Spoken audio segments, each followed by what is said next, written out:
menghampiri hidup kami, memelihara hidup kami. Dan saat ini Tuhan, kami dengan hati yang penuh syukur, kami memuji Engkau melalui penyembahan pujian. Kami percaya Tuhan berkenan. Saat ini kami juga mau siapkan hati kami Tuhan, untuk mendengarkan firman-Mu. Tuhan berbicara kepada setiap kami. Dan Engkau sendiri yang menolong kami ya Tuhan. Berikan hikmat, pengertian, pencerahan, supaya kami dapat menangkap akan isi hati Tuhan, lebih dalam mengenal Tuhan, sehingga di dalam hidup kami semakin terpancar akan kemuliaan Tuhan. Dengarkan doa kami Tuhan. Berkati setiap jemaat-Mu yang sudah hadir pada hari ini. Demikian kami berdoa di dalam nama Tuhan kami Yesus Kristus. Amin. Silakan duduk saudara. Shalom. Bersyukur kepada Tuhan untuk hari ini merupakan hari kebangkitan, hari Paskah ya. Happy Easter. Happy Easter. Nah, saudara-saudara yang terkasih dalam Kristus, kebangkitan Kristus terlihat jelas bahwa ada kasih Allah di sana. Kebangkitan Kristus juga ada pengampunan terjadi di dalam hidup kami. Amin, saudara. Dan kebangkitan Kristus juga kita dapat melihat bahwa ada kemenangan di dalamnya. Saat ini Kristus sudah menang, kita ada di dalam kemenangan. Mari kita perjuangkan terus. Mari kita terus mengandalkan Tuhan, berpaut kepada Tuhan selalu, supaya kita mengalami kemenangan demi kemenangan terus menerus. Bukan hanya kita nyanyikan, kita tampil lebih daripada pemenang, tetapi kita betul-betul mengalami kehidupan yang penuh kemenangan. Nah, Bapak Ibu, saudara-saudara yang terkasih di dalam Kristus, bukan saja hidup kemenangan, tetapi kebangkitan Kristus juga adalah terang baru di dalam kehidupan kita semua sebagai manusia yang berdosa, tetapi setelah ditebus dan kebangkitan dideklarasikan melalui kebangkitan Kristus itu, kemudian hidup kita bisa nyatakan kemuliaan dari Tuhan. Nah, saudara, hari ini adalah khotbah saya yang diberikan oleh gereja adalah di Ibrani pasal yang ke-9 ayat yang ke-11 sampai ayat yang ke-14. Dengan tema pengorbanan yang memulihkan. Saya bersyukur pengorbanan Kristus tidak sia-sia. Dia sudah memulihkan kita. Memulihkan status kita dari orang berdosa, orang yang pantas binasa, menjadi orang yang diselamatkan. Orang yang menjadi anak Allah. Makanya di dalam firman Tuhan ketika kita menerima, kita percaya, kita akan diberikan kuasa oleh Allah Bapa menjadi anaknya. Kita jadi orang yang diselamatkan. Nah, saudara-saudara yang terkasih, jika kita ingin menelaah lebih jelas pasal yang ke-9 ayat 11, 14, kita perlu juga mengerti sedikit akan pasal yang ke-9 ayat 1 sampai dengan ayat yang ke-10. Nah, saudara-saudara, kalau kita lihat sekilas, bahkan kita lihat dengan seksama, pasal 9 ayat 1 sampai dengan ayat 10 itu membicarakan tentang apa? Itu membicarakan tentang kemah suci, saudara-saudara. Dan kemudian di sana ada tempat kudus dan tempat maha kudus di kemah suci tersebut. Jadi tempat kudus itu bisa dimasuki oleh setiap imam. Tetapi tempat maha kudus itu hanya oleh imam besar setiap tahun satu kali membawa darah korban untuk masuk ke tempat maha kudus itu. Untuk apa? Darah korban itu atau kurban itu adalah untuk menebus dosa dirinya dan juga dosa umat Israel. Bahkan di dalam catatan kalau kita pelajari saudara-saudara, pergelangan kaki daripada imam besar harus digelang, harus diikat dengan tali. Sehingga dia masuk dengan kerincingan di gelang kaki itu. Ketika kalau tidak ada suara, kalau dia jalankan kerincing gitu ada toh. Kalau enggak ada berarti dia mungkin mati di dalam kemah maha kudus. Di tempat maha kudus itu dia mati. Makanya orang kalau mau keluarkan jasadnya itu enggak boleh masuk. Bisa mati juga. Sehingga dia mesti ditarik keluar. Nah, Bapak Ibu saudara-saudara yang terkasih, dan kemah maha kudus itu dihalangi ya. kemah Maha Kudus atau tempat Maha Kudus dihalangi sebuah tirai. Nah, kita lihat bahwa Yesus mati ketika Yesus menghembuskan nafas terakhir, sudah menggenapi, melintasi itu, batas-batas yang ada. Sehingga apa yang terjadi? Kemah yang memisahkan kemah suci atau tempat kudus dengan tempat Maha Kudus itu, tirai itu sudah terbelah menjadi dua. Jadi kita tidak perlu lagi tiap tahun datang untuk mempersembahkan korban atau kurban dengan darahnya. Tetapi Kristus satu kali persembahannya sudah sempurna adanya. Jadi kita bisa anytime, any place. Kapan waktu, kapan tempat kita bisa datang kepada Dia dan berdoa, memohon kepada Dia. Nah, saudara-saudara yang terkasih di dalam Kristus, di sini mencatat semuanya itu. Nah, kemudian di ayat 11 pasal 9 sampai ayat 11 dia membicarakan apa, Saudara? Membicarakan tempat kudus yang di surga, bukan di bumi lagi. Itu adalah kemah suci yang dibuat oleh tangan manusia. Di ayat 1 sampai 10. Tetapi begitu masuk ke ayat 11 sampai 14, dia membicarakan tempat kudus atau kemah, itu kemah suci yang ada di surga. Bukan dibuat oleh tangan manusia, tetapi dibuat oleh tangan Tuhan sendiri, saudara-saudara. Jadi nanti ketika kita menerima Kristus, jasad kita bisa rusak, saudara-saudara. Tapi roh kita sudah diperbaharui. Ketika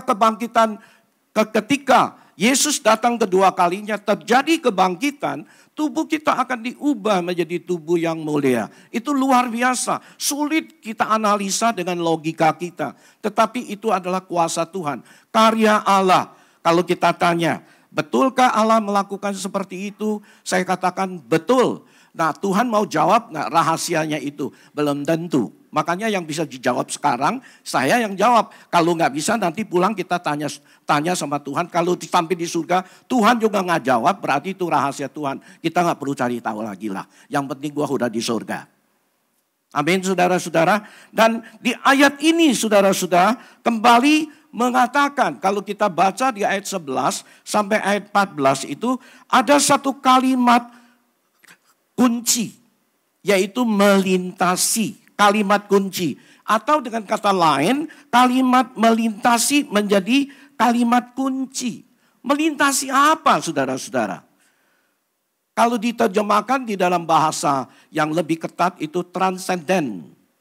Nah, itu melintasi apa? Yang pertama, yaitu melintasi kematiannya, membelai tirai yang menghalangi tempat kudus dan tempat Maha Kudus, seperti yang tadi saya katakan. Jadi sekarang kalau dulu imam besar hanya 1 tahun sekali boleh masuk ke tempat Maha Kudus. Tetapi sekarang tidak. Karena dia adalah imam yang besar, imam yang agung, yang menyerahkan, yang mengorbankan nyawanya. Menjadi korban penebusan dosa bagi seluruh umat manusia. Nah, saudara-saudara, satu kali dia persembahkan dirinya, genaplah akan karya penebusan dari Allah yang sempurna. Maka Yesus berulang-ulang kali datang, ulang-ulang kali berkata bahwa aku datang bukan untuk menghapus. Bukan untuk menghapus hukum Taurat. Tetapi aku datang untuk menggenapi atau menyempurnakan hukum Taurat. Karena hukum Taurat hanya bisa mengasih tahu kepada kita dosa kita. Tetapi hukum Taurat tidak bisa menebus dosa kita. Tetapi Kristus datang mengorbankan dirinya.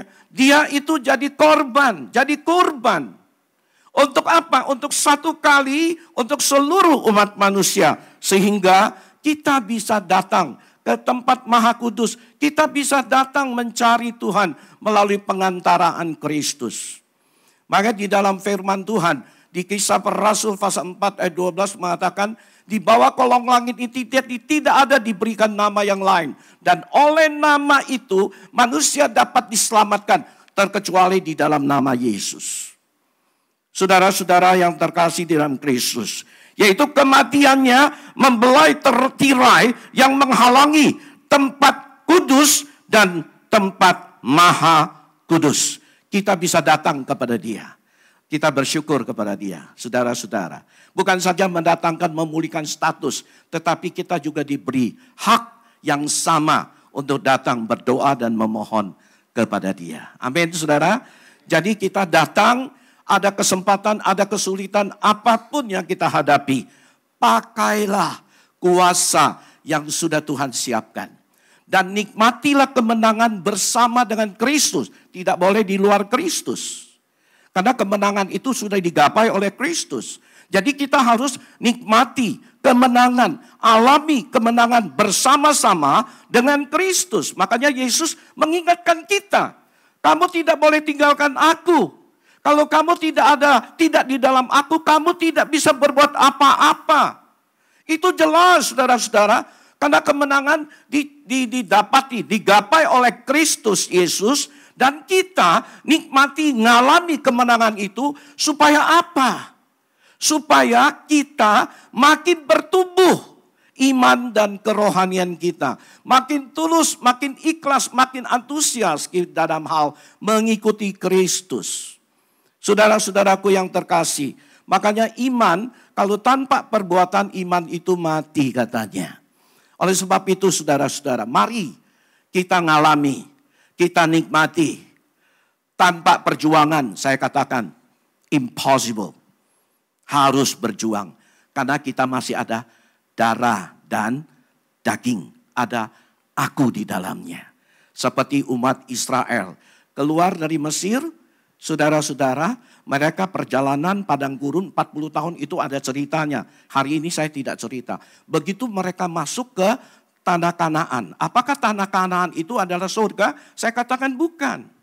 Tanah Kanaan itu adalah satu lambang, satu simbolik hidup yang berkelimpahan, hidup yang penuh kemenangan. Makanya mereka mesti berjuang. Setelah mereka berjuang, mereka perangi musuh-musuh yang ada di sana, barulah mereka nikmati kelimpahan itu. Tempat yang Tuhan janjikan. Janji yang Tuhan janjikan, mereka bisa nikmati. Kami pun sama, saudara. Setiap orang yang mengikuti Yesus itu sama. Kedua, saudara-saudara, kematian Kristus menjadi kurban penebusan dosa selamanya. Tidak perlu lagi.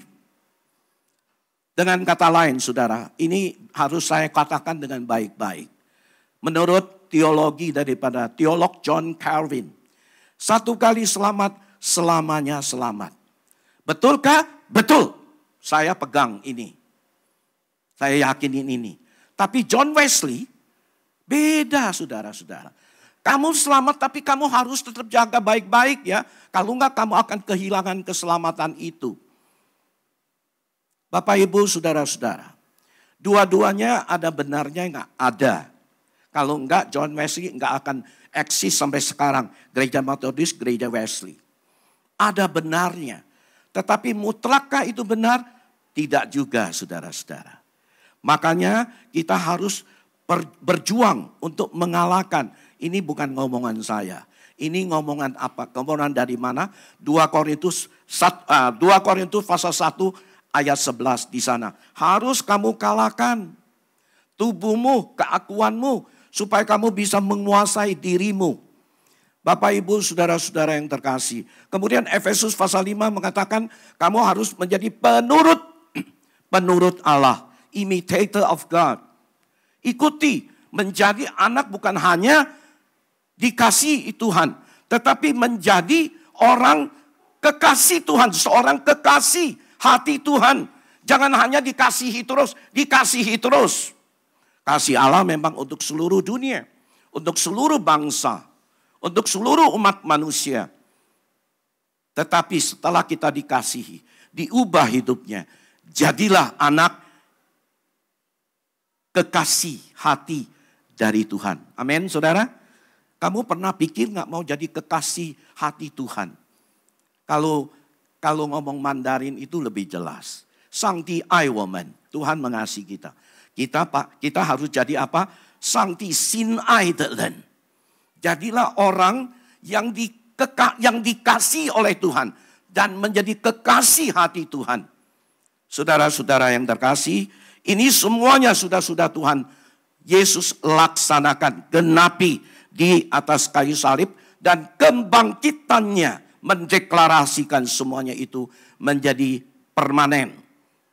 Setiap orang di dalam Kristus tidak akan kehilangan keselamatan dan tidak perlu terus-menerus mempersembahkan korban, darah domba, darah jantan, lembu dan sebagainya. Datang saja kepada Kristus Yesus dan melalui Dia kita dapat menghadap tahta Allah. Yang ketiga, saudara-saudara, yaitu pembenaran Kristus, pembaharuan Kristus dalam kita bukan saja secara lahiriah, tetapi juga secara batiniah. Bukan saja secara batiniah, tetapi juga secara rohania. Jadi sempurna adanya, saudara-saudara. Jadi kalau orang Kristen bilang aku sudah lahir baru karena Kristus sudah mati bagiku, Kristus sudah bangkit bagiku, saya katakan tampilkan fakta itu, perwujudan yang nyata di dalam hidupmu. Secara lahiriah, secara batiniah, juga secara rohania. Jangan hanya lahiriah doang. Seperti sekarang kita pakai masker, orang gak kenal kita itu siapa. Betul gak? Jadi kadang-kadang apalagi saya ada keluhan mata, gak kelihatan saudara. Saudara sekarang di mata saya itu semua hitam-hitam semua. Ada baiknya juga. Jadi gue gak stres kalau khotbah. Lu mau melototin saya juga gak tahu. Nah, saudara-saudara yang terkasih di dalam Kristus. Jadi pembaharuan yang terjadi itu adalah pembaharuan secara lahiriah. Jadi batiniah berubah. Dari mana aku tahu batiniahnya berubah? Dari mana? Dari perilakunya. Dari lahiriahnya. Dari mana aku tahu dia adalah seorang yang sangat rohani, sangat setia cinta kepada Tuhan, yaitu dari lahiriahnya. Saya melihat, tahan uji. Bapak Ibu saudara-saudara yang terkasih. Yang keempat, kapan saja kita boleh datang ke hadapan Allah dengan Yesus Kristus sebagai pengantara. Haleluya. Kita bersyukur kepada Tuhan. Anytime, any place. You bisa datang. Kebangkitan Kristus luar biasa bagiku, bagi saudara juga sama. Kapan waktu saya datang? Ketika saya lemah, ketika saya kecewa, ketika saya lagi muram, saya datang kepada Dia.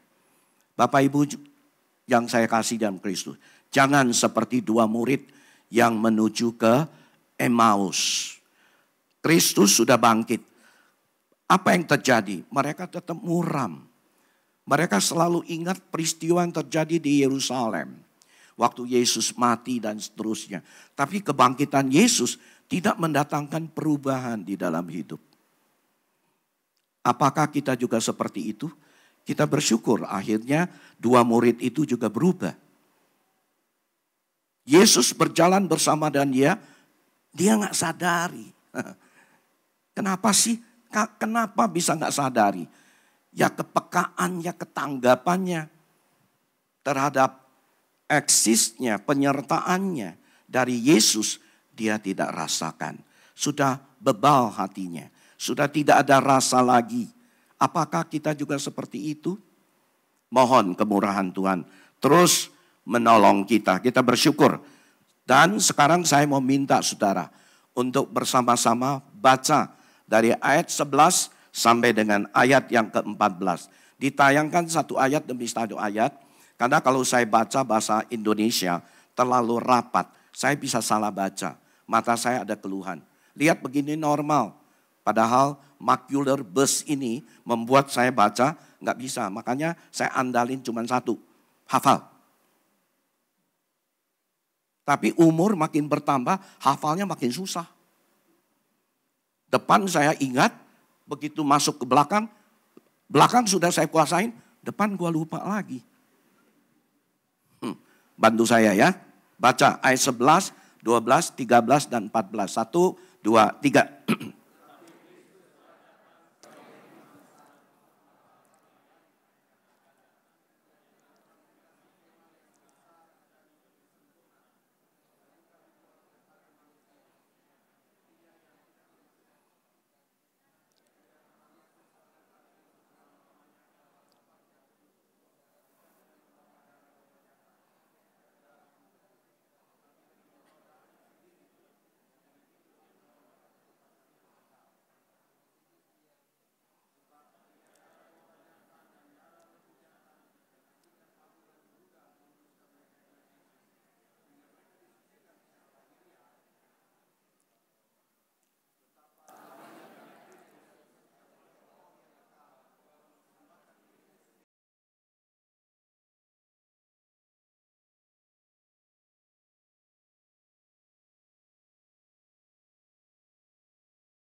Terima kasih banyak ya Kamsia ya, sudah bantu saya. Kalau Mandarin nggak masalah sama saya, karena Mandarin itu kotak-kotak saudara. Jadi dia terpisah, saya lihat gampang. Dan Mandarin satu kalimat saya hafal bisa gitu. Karena memang saya punya native language itu, bahasa ibu saya adalah Mandarin. Nah saudara, pembacaan tadi kita melihat bahwa Tuhan Yesus adalah imam besar. Darahnya yang kudus telah memulihkan hidup kita. Saudara-saudara, pengorbanan Yesus saya katakan tidak sia-sia. Sudah memulihkan hidup kita, saudara-saudara. Kalau pakai bahasa kerennya, turn life around. Yaitu mengubah hidupku. Amin, saudara. Nah, kalau kita aminkan, sekarang wujud nyata daripada hidup yang sudah diubahkan Kristus, ada nggak kita nyatakan? Ini pertanyaan serius. Kadang kita bisa bilang di dalam Kristus, saya adalah manusia baru. Ciptaan baru, sesungguh yang lama sudah berlalu, sesungguhnya yang baru sudah datang. Dengan kata lain, ciptaan baru itu saya menanggalkan baju yang lama, saya mengenakan baju yang baru. Dengan kata lain yang lebih jelas lagi, saya tinggalkan kebiasaan-kebiasaan buruk saya, tetapi sekarang yang ada adalah kebiasaan baru di dalam kebenaran Tuhan kita. Pertanyaan saya adalah, sudah berubah belum hidupmu? Sudah turn life around belum? Nah, saudara-saudara yang terkasih di dalam Kristus, darah Tuhan memiliki fungsi untuk mengubah hidup kita. Jelas dari akarnya. Kemudian dengan progressively Tuhan terus mengikis hidup kita. Hidup kita dilukiskan bagaikan apa? Sebelum Yesus naik ke kayu salib, dia melukiskan kita ini sebagai ranting. Kita sebagai ranting dari pohon anggur. Kalau ranting yang masih nempel bersama dengan pohon, yang masih berfungsi, yang masih ada gunanya, akan dipotong, dibersihkan, dengan kata lain, difermat, dipulihkan, dijadikan dia berfungsi, dijadikan dia bermanfaat bagi siapapun. Nah, ini hidup yang sudah diubahkan. Saudara-saudara yang terkasih di dalam Kristus. Kalau darah Kristus sudah mengubah hidup kita, sudah menyucikan hati kita. Pertanyaan adalah, sudahkah kita tampilkan yang baru, yang sudah disucikan? Sudah menghapuskan dosa dan juga sudah mengampuni segala pelanggaran kita. Memulihkan hidup kita menjadi seperti selembar kertas putih. Tadinya sudah ternodai, tapi sekarang sudah dibersihkan. Saudara-saudara yang terkasih di dalam Kristus. Seperti kertas putih, selembar kertas putih saya lukiskan seperti itu. Kenapa? Saya terinspirasi dengan satu pertanyaan dari jemaat, saudara. Akhirnya saya pakai istilah ini, di Alkitab nggak ada. Dia menyucikan hidup kita, menjadikan kita seperti kertas putih. Kertas putih itu kemudian ditulis oleh Kristus. Bukan dengan tangan manusia, tetapi dengan Roh Allah. Bukan di loh batu, tapi di loh hati dituliskan. Apa sih tuliskan itu?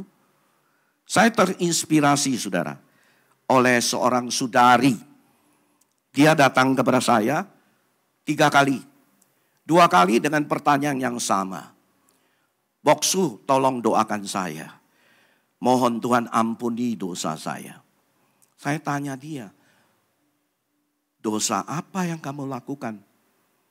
Dia diam. Tapi untung dia waktu itu dia lebih besar dari usia saya. Terus saya tanya dia. Saya bilang, kalau kamu bisa cerita sama saya, kami sama-sama doa untuk pertobatan. Akhirnya dia ceritakan dosanya. Saudara-saudara, sebetulnya ini bukan wanita, seorang pria Saya takut orang terka-terka, nanti keterka lagi. Soalnya orangnya masih hidup. Nah kemudian setelah saya dengar saya kaget gitu. Usia seperti dia kok masih berbuat dosa seperti itu. Saya doakan setelah dia ngaku, pertama saya doakan Tuhan ampuni dia, saya minta dia juga doakan untuk dirinya sendiri sampai nangis. Kedua juga sama, persis aja keadaan terjadi. Tetapi dia datang ketiga kalinya lagi saudara. Dia datang lagi kali ketiga. Ngomongannya sama.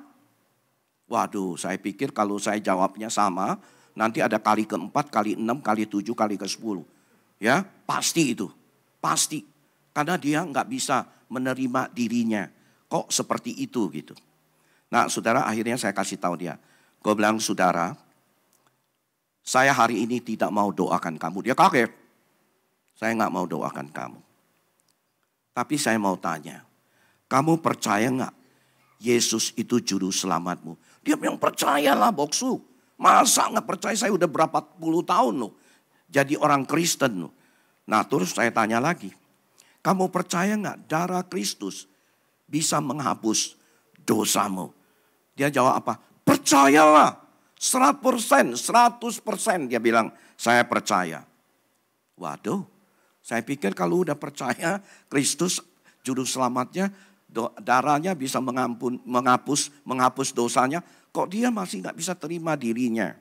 Saudara-saudara, akhirnya saya digeraki hatiku oleh Tuhan. Saya cari kertas putih yang putih. Saya ambil kertas folio saudara yang masih di dalam satu sheet itu, saya cabut satu. Terus saya berkata kepada dia, ketika kamu mengaku Yesus adalah juru selamat, ketika kamu mengaku darah Kristus bisa menghapus segala dosamu, kamu ini sudah seperti selembar kertas ini nih. Coba kamu lihat. Dia lihat bolak-balik, dia pikir saya ada tulis di kertas itu saudara. Ada tulis sesuatu. Dia bolak-balik. Gue bilang, lu bolak-balik lihat apa? Nggak lihat apa-apa. Jadi yang ada apa? Putih semua. Putih semua. Gue bilang betul. Darah Kristus sudah menghapus semua dosamu.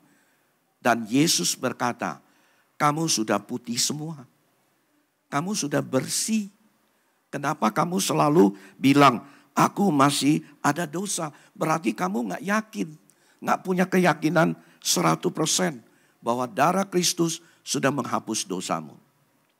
Setelah itu, saya tahu ini hanya separuh jalan saudara.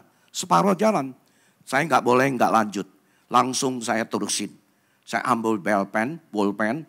Saya bilang sekarang, Kristus tulis di kertas putih. Hatimu bagaikan kertas putih. Kristus tulis dengan tangannya sendiri. Bukan di kertas ini, tapi di loh hatimu. Dia lihat saya.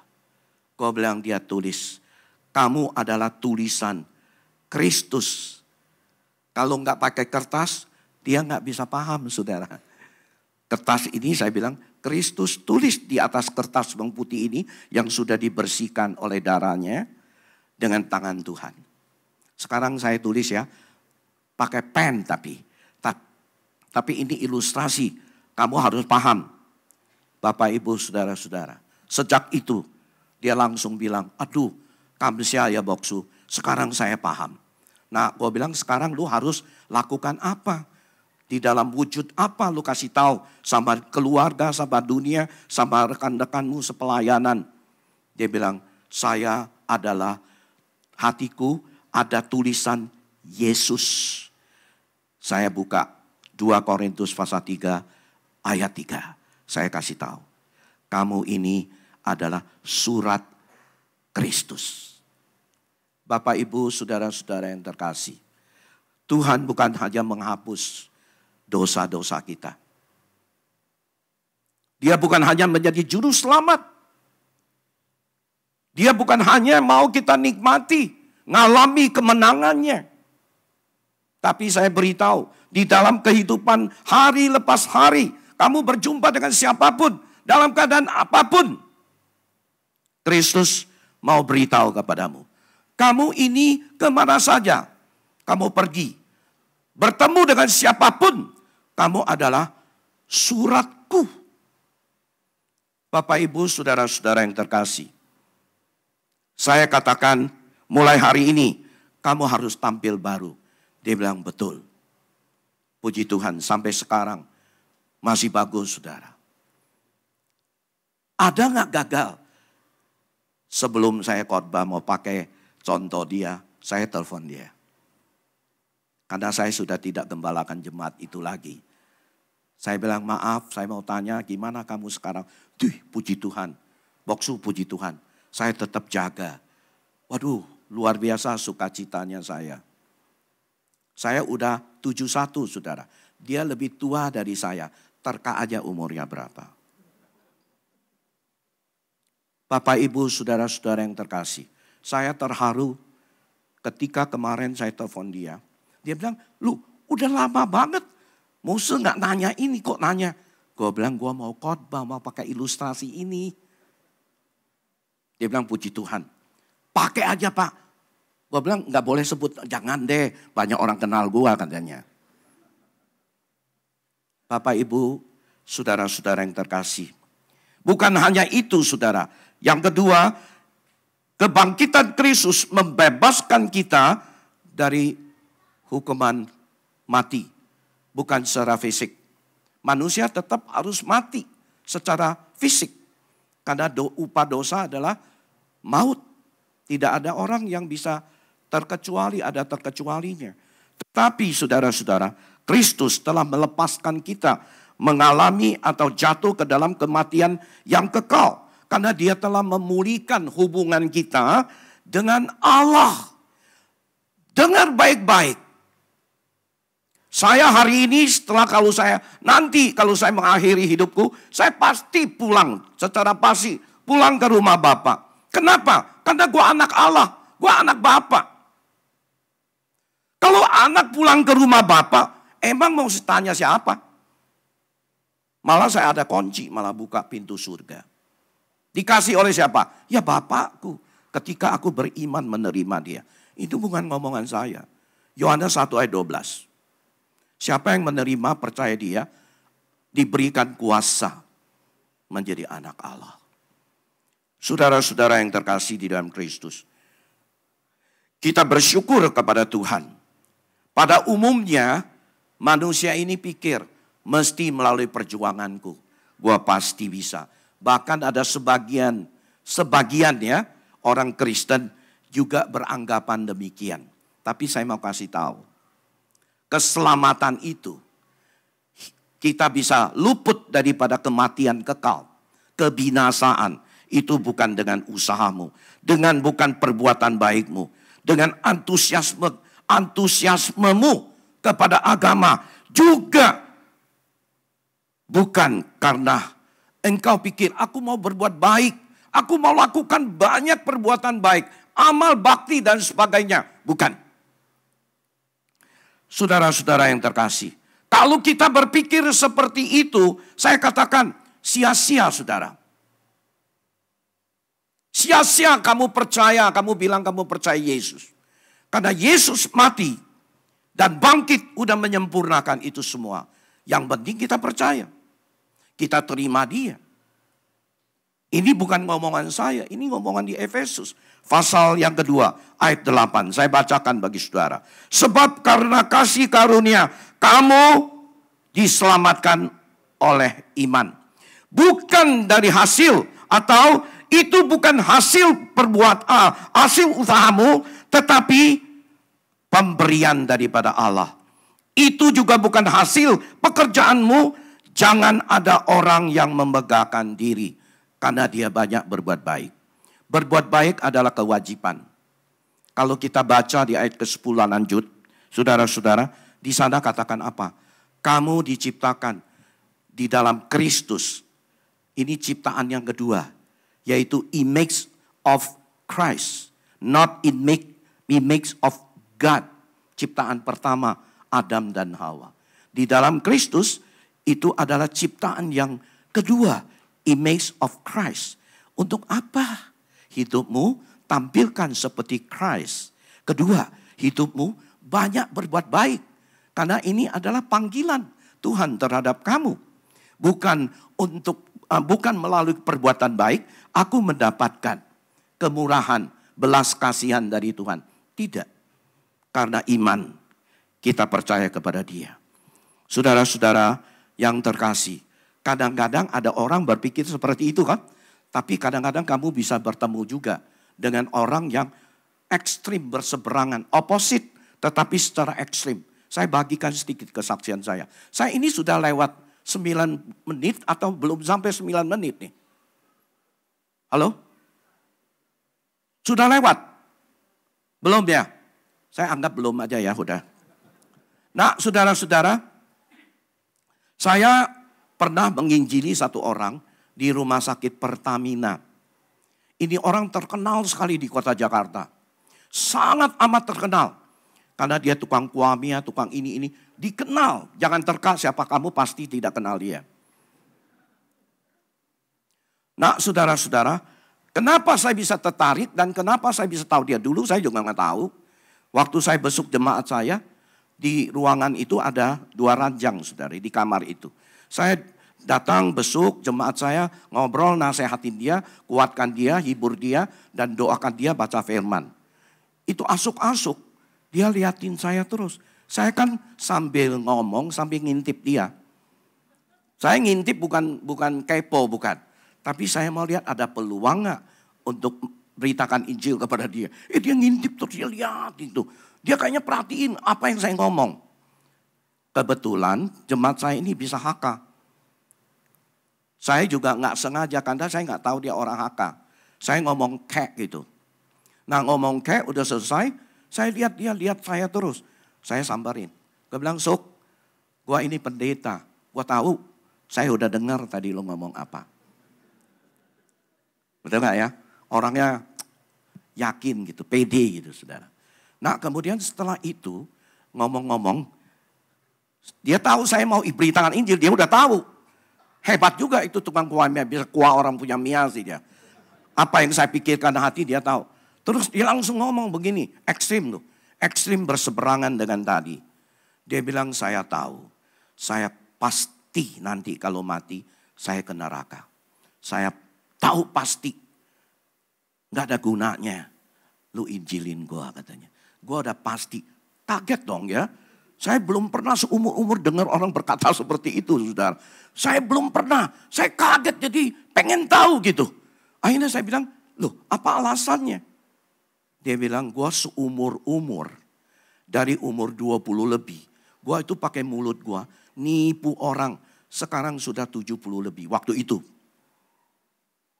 Jadi 50 tahun lebih. Dia nipu orang terus. Melalui kuamia gitu. Paham saudara? Jadi gue tahu, gue udah pasti ke neraka. Saya dalam hati pikir, waduh kesempatan ini. Ada tawaran yang bagus, anugerah. Dia bisa ke surga, gak perlu ke neraka gitu. Dia bisa ngalami pengampunan dosa. Singkat kata saudara, dia gak mau. Dia bilang gue udah tahu. Percumalah. Saya bilang kalau ada yang bisa mengubah apa yang Bapak yakini, Asuk yakini. Kenapa Asuk nolak? Terus dia ngomong nih, isi hati dia. Ini yang sebenarnya kata kunci itu. Dia bilang, gue malu dong. Kalau gue terima Yesus, gue ngaku dosa gue malu dong. Itu berapa puluh ribu orang kagum sama saya. Seperti kita kagum sama Yesus gitu. Kagum banget gitu. Gue malu dong kalau ketemu mereka. Aduh, saya pikir ini benar juga malu kan. Kalau saya juga bisa rasa malu. Betul nggak? Akhirnya saya putar otak nih. Nggak kepikir apa gitu. Nggak kepikir. Saudara, akhirnya saya doakan dia. Saya pulang. Begitu pulang sampai di rumah. Tahu nggak tiba-tiba saya keinget ada satu kalimat. Yang penting saya balik lagi. Dari rumah saya balik lagi ke tempat dia. Saya nggak mau ketinggalan saudara. Takut siapa tahu gue besok datang dia mati lagi. Saya datang lagi, dia kaget. Dia bilang, Sok, Waktu saya pulang sampai rumah, Tuhan kasih tahu saya, Asuk tetap bisa. Dia kaget, loh kok lu Asuk lihat aja gue tinggalnya jauh loh Suk. Gue masih mau datang Pertamina macet-macet loh. Kalau bukan Tuhan yang kasih tahu, gue gak bakalan datang lagi Suk. Dia lihat saya tulus, memang tulus benar kayak begitu kok. Betul gak? Akhirnya dia bilang, Tuhan ngomong apa? Gue bilang Asuk. Ini dengar baik-baik ya. Asuk kalau mau terima Yesus, terima dulu. Yang penting Tuhan tahu, saya tahu, Asuk tahu. Yang lain gak perlu tahu. Yang lain gak perlu tahu. Dia bilang benar. Benar. Saya gak mau sebutin namanya. Makanya saya gak melanggar janjiku saudara. Sekarang juga. Kemudian dia terima Yesus. Dia terima. Benar-benar nangis dia. Tapi dia pegang tanganku. Pegang ya seperti Tuhan kasih tahu ya. Gak boleh melanggar ya. Gue bilang iya. Gue gak ngomong tuh. Lu orang juga gak tahu deh. Nah saudara-saudara begitu dia meninggal. Waktu itu masih ada di Gedong Panjang itu rumah duka. Yang masih gelap-gelap itu. Saya di sana. Anaknya ini gak tahu kenapa. Dia tahu saya pendeta. Dia kaget lihat saya datang. Loh, dia bilang, Bapak kan pendeta. Iya. Loh, kok bisa datang? Gue bilang, gue gak berani ngomong sama anaknya. Juga gak berani. Saya bilang, saya pas ke rumah sakit Pertamina, ketemu Papa, satu kamar jemaat saya. Saya dengar dia meninggal, jadi saya datang. Oh iya, udah lewat. Sampai sekarang anaknya juga gak tahu, sudah. Tapi saya tahu dia sudah selamat. Karena gengsi. Ada kasus-kasus yang ekstrim.